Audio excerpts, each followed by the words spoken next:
Hello, lads. Let me shout above the din of my air conditioning. Well, you learn something new every day, and today I want to go into something that has struck me recently because I've been on this reading, I don't know, trajectory, let's just say. I read the book about the book which is entitled Chaos, about the Manson murders, which seriously calls into question the official story in many ways and asks if Manson and his group might in fact have been informants of some kind for some alphabet organization. Gives us some very compelling evidence to that end, to the end of making that kind of argument, even though there's no smoking gun per se. But I refer you back to the videos that I recorded on that subject, which was about a month ago. But it got me interested because something that's mentioned in the book is the fact that Manson loved the novel Stranger in a Strange Land by Robert Heinlein, or Heinlein. I'm just going to call him Heinlein here. I've heard it pronounced a bunch of different ways. He loved this novel, even though apparently he could barely read. So somebody, one of his disciples apparently, probably one of his girls, read this novel to him, and he was so entranced by it that he actually named his illegitimate son after the hero of the novel, the Messiah hero of the novel, Valentine Michael Smith. And what's more, he also called his probation officer, who I guess he sort of saw as a mentor, he called him Jubal Harshaw, which Jubal Harshaw is the name of the kind of charismatic mentor figure to the man from Mars, Valentine Michael Smith, the man who becomes a kind of messiah figure in the novel. And this just brought brought about this shitstorm of autism. This sort of, for me, this A Criminal Mind-esque. If you've ever seen that movie, where suddenly all these things come together. This schizophrenic moment. Some of you would call it, me schitzing out. But nevertheless, there are connections that can be made, strange connections, discomforting connections that can be made when one looks at the novel, which, by the way, it was, a novel that I read growing up. I read a lot of the classics of science fiction, and Robert Heinlein was one of the great authors from the golden age of science fiction, along with Isaac Asimov and a few others. Ellen Dean Foster was a favorite of mine.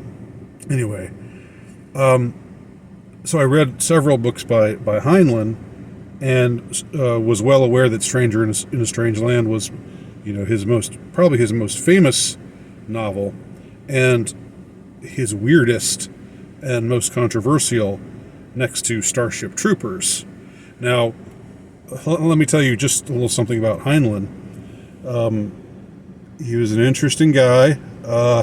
He had a philosophy that was, some would say, a strange combination of things, but really, even though most people thought of him as a far right, pro-militarist kind of guy, because of a lot of the novels that he wrote, especially Starship Troopers. He also, in Stranger in a Strange Land, is way ahead of the curve. I mean, several years ahead of the curve at promoting the things that became a part of popular culture, just a few years later. He wrote and published Stranger in a Strange Land in 1960. The year after, he wrote and published Starship Troopers, 1959. Starship Troopers is all about this war that breaks out between humanity and this group of aliens that they just call the Bugs. I don't know if there's a technical name for them. If there is, I'm not remembering it right now. But in that novel, it's basically a future setup in which you only have a right to vote if you join the military. Otherwise, you're not a citizen. You're not a true citizen. Also, when the war breaks out between humanity and the Bugs, he goes out of his way. The author goes out of his way to make the point that, look, there's nothing right or wrong about this.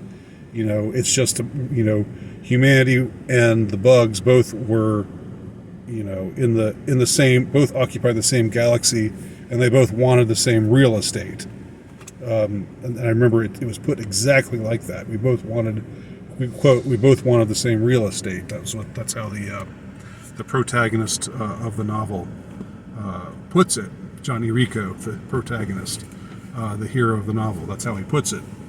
So it's not as if the Bugs are must be stopped because they're evil.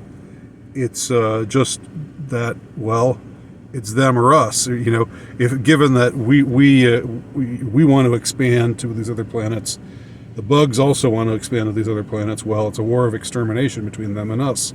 So this was a very social Darwinian point of view or perspective. Extreme militarist.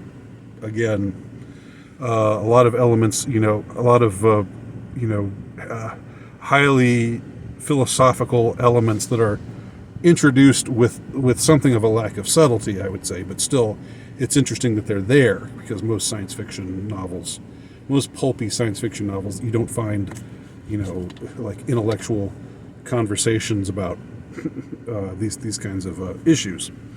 But anyway, he wrote that novel. The year before, he wrote Stranger in a Strange Land. And Stranger in a Strange Land seems like the polar opposite. And I'm going to get back to the Mansons, the Manson clan and culture creation in a minute, because that's where this whole like this whole interpretation of Manson being a fan of Heinlein,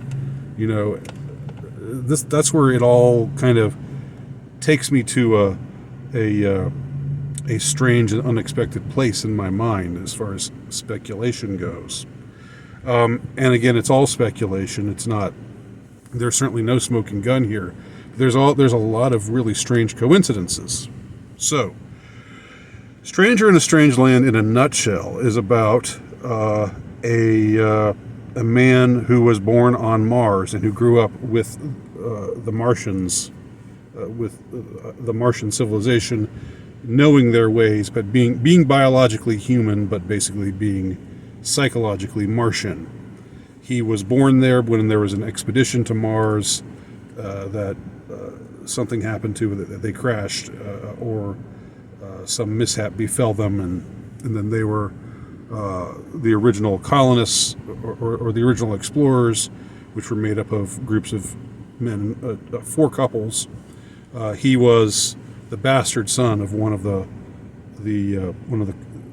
man from one couple and a woman from another couple. So he's found on Mars. He comes back to Earth, just to put it very much in a nutshell, because it's kind of a long book. But eventually he becomes this Messiah figure, and he's surrounded by young girls. He preaches free love. It's put in a different kind of way in the book, but essentially what it boils down to is an anti-monogamist perspective on sex. and that sex can be and should be freely enjoyed. Between it's a bonding experience that can bring together anybody. It doesn't really matter. So it doesn't really have an effect on how people get along. So long as it's consensual on both sides, right? Which is kind of how exactly the direction that sexual morality went in going into the mid and late 60s. So in this novel, Stranger in a Strange Land, Valentine Michael Smith, this very proto-hippie-ish cult leader, messiah figure, although he means well, he's the hero of the book, but it's easy to see how someone like Charles Manson glommed onto this book, and it sort of became his blueprint for his Manson clan. What did he do but become this kind of quasi messiah figure who attracted lots and lots of young girls around him because of the charisma that he radiated. Not really because of his good looks, and not because of his height, because he was a short guy. So I don't know what you black pillars out there who say if you're short you don't get any women. I don't know, Charles Manson, Exhibit A, as an argument against that, but maybe you just have to become an evil, murderous cult figure and have a ton of charisma, and that to compensate for being short. I don't know.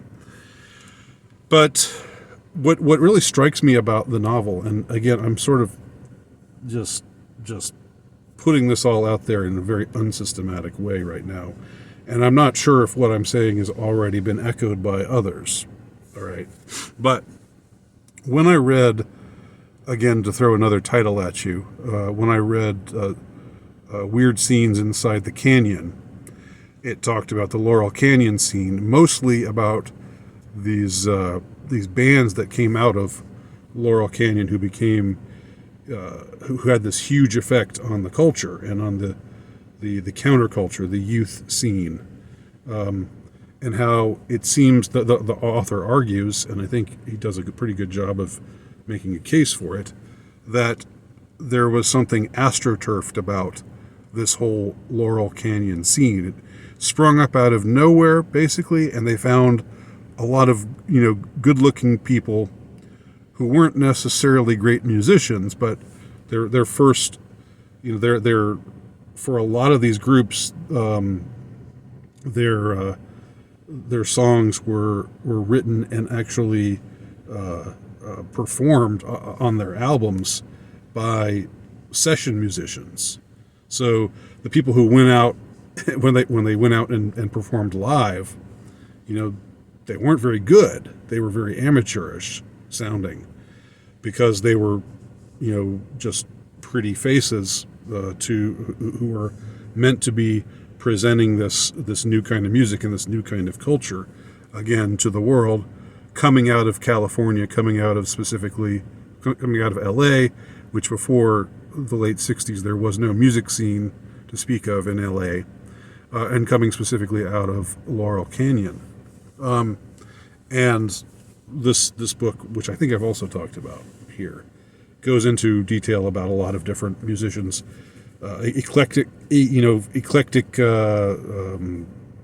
musicians with styles like the Beach Boys, all the way to Frank Zappa, who the book sort of argues is another cult, charismatic cult leader type of person. In his case, certainly he was musically sophisticated. But another thing that all these people had in common was they were all, or nearly all of them, came from high-ranking parents in military intelligence. For example, Jim Morrison of The Doors the iconic Jim Morrison himself.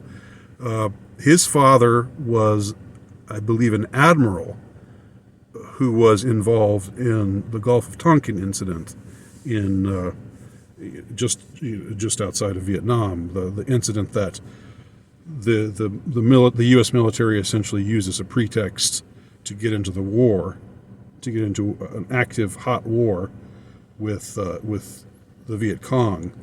But it's been widely, it's basically widely known that the Gulf of Tonkin incident was a ploy, a false flag. I don't think it's even really argued anymore. I think it's from what I've been able to gather. Anyway, very strange that the one of the icons of the music scene, this burgeoning music scene in L.A. In Laurel Canyon, that his dad is a high-ranking military figure, and this doesn't get discussed anywhere. Even Jim Morrison doesn't say anything about it.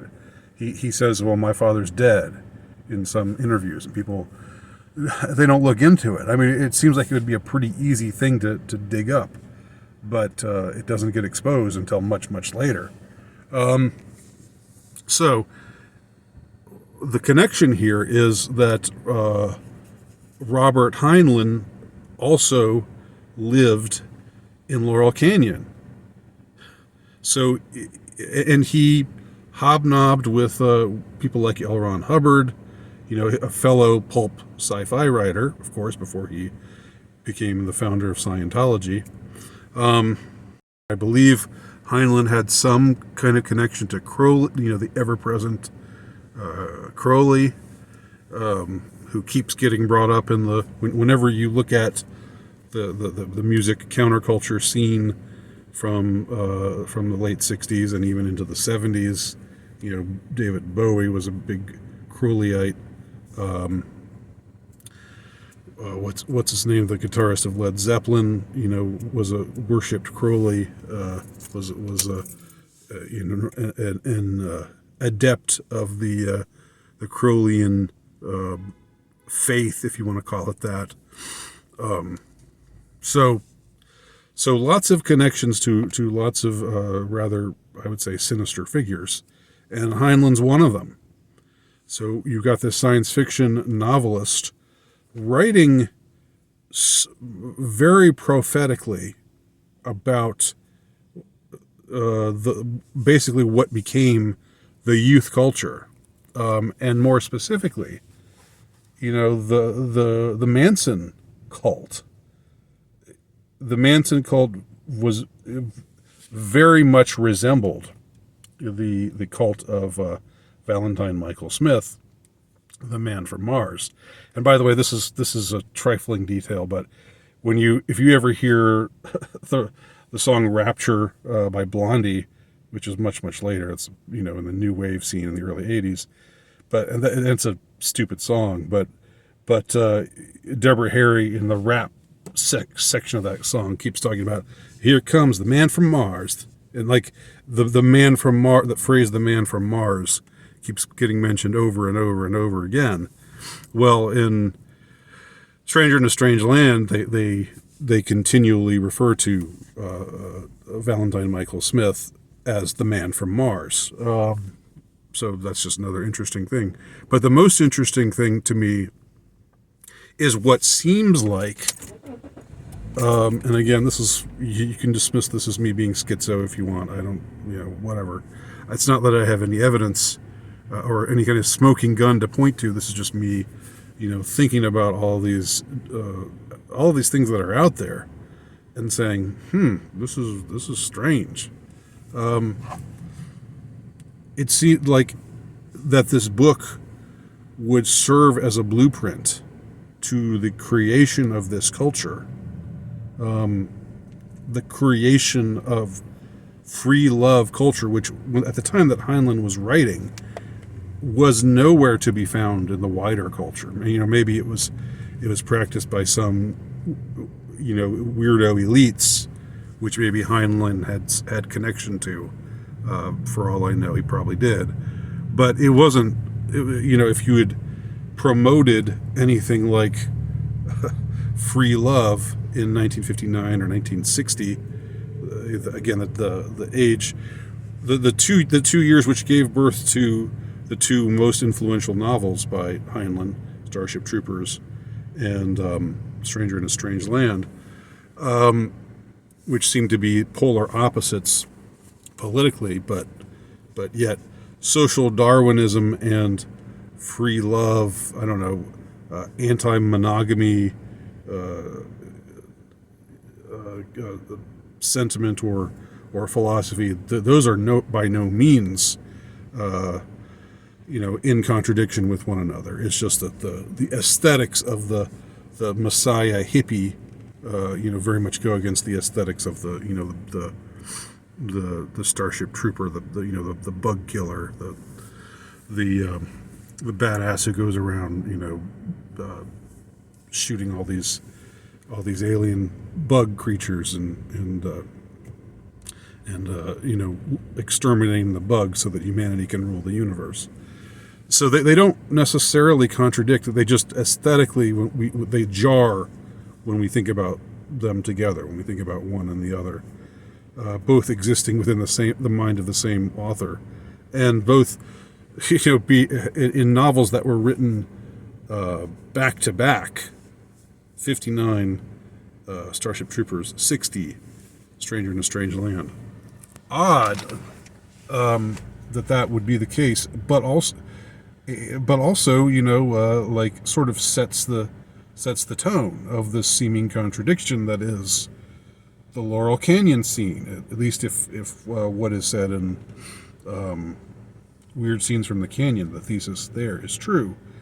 Because if the thesis is true, then the whole flower child hippie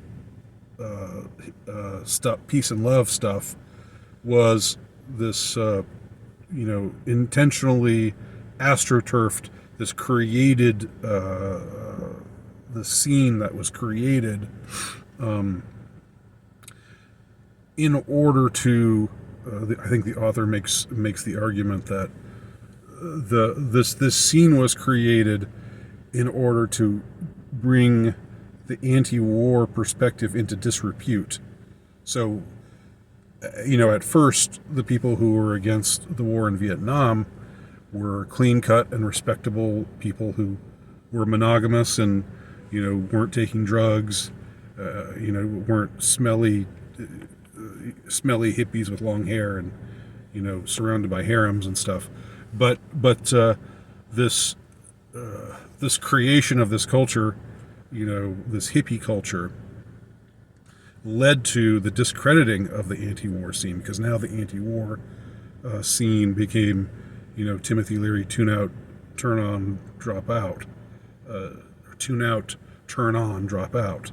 It became all about drugs and promiscuous sex and all the stuff that at the time the people you would call normies would not be. They would not want to go along with any of that. They would think that all that stuff is weird and disreputable, and so they would reject the anti-war movement, seeing as how it was like it came to be joined at the hip with the hippie scene. They no pun intended. They rejected it and embraced the war because the other side was showing themselves to be, these dirty, gross, promiscuous hippies. But yet, at the same time, if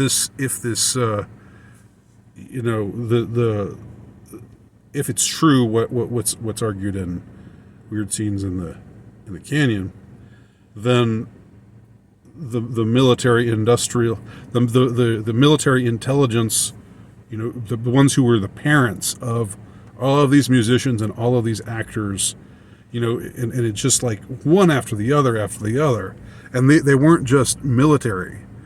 It'd be one thing if it were just the fact that they that their parents, that their dads were in the military, because that's not such an unusual thing. There are a lot of men who had served in the military in the 60s, but these were almost all high-ranking people, in military intelligence. That's where it gets weird, that we see these stars, these manufactured stars, actors, actresses, musicians, coming from the military, from high-ranking military types, or very aristocratic families, bloodlines. I believe David Crosby, if he's the one, the short, squat, fat one with the walrus mustache. Remember that he lent his sperm to Melissa Etheridge, or she was in a lesbian relationship, and she was impregnated with his sperm, and a lot of people at the time were just like, "Ha, isn't that funny?" That but few people wondered why. Well, and then it turns out that this guy, David Crosby, is from this highly aristocratic, bloodline. Anyway, I'm kind of going all over the place here, but I think the important thing here, the note I want to leave this lengthy video with, is that I had not thought about the extraordinary effect of culture creation that came out of Robert Heinlein's book, Stranger in a Strange Land. It's really the first presentation, within popular culture, because it was a famous book. He was a popular science fiction writer, and it became this sensation in 1960 or so, way before, years and years before there were hippies, years and years before, free love was this thing that was being practiced by these weird new groups coming out of scenes like Laurel Canyon and also lots of other places in the Western world at the time. So those are my thoughts on Heinlein's Stranger in a Strange Land, and the possibility that Heinlein himself might have been actively engaged in culture creation. Seems, although I guess, looked at a certain way, seems far-fetched.